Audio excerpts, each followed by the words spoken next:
नमस्कार, मी पंजाब डक हवामान अभ्यासक मुक्काम पोस्ट हुगळी धामणगाव तालुका शिल्लोळ जिल्हा परभणी. महाराष्ट्रामध्ये अवकाळी पाऊस पडणार आहे, पण नेमकं कुठं पडणार आहे म्हणून ही अंदाज लक्षात सगळ्यांनी लक्षात द्यायचा.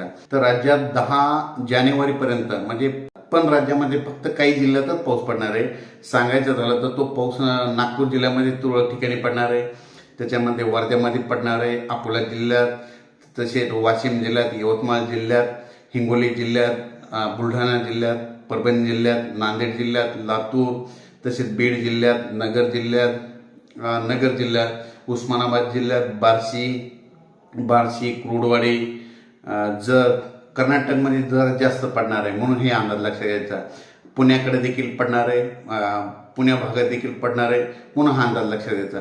पण राज्यात एकंदरीत परिस्थिती बघितली तर राज्यामध्ये आता नेमका पाऊस जास्त नेमका कोणत्या जिल्ह्यात पडणार आहे तर ते तुम्हाला सांगतो की राज्यामध्ये सांगायचं झालं तर पंढरपूर, सोलापूर, बार्शी, येरमाळा, त्याच्यानंतर उस्मानाबाद, त्याच्यानंतर तो पाऊस बीड जिल्हा, नगर जिल्ह्यात काही भागात पाथर्डी भागात पडणार आहे. त्याच्यानंतर तो पाऊस माजलगाव, वडवणी, लातूर, उदगीर त्या भागाकडे थोडा जास्त पडणार आहे.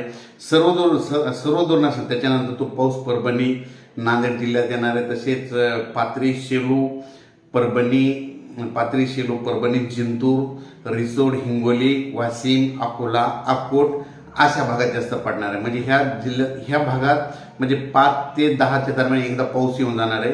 खूप मोठा नसणार आहे, फक्त जवळपास पेंडवलता पडणार आहे. फक्त पिकाला पाणी देईल असा पाऊस पडणार आहे म्हणून हा अंदाज लक्षात घ्यायचा.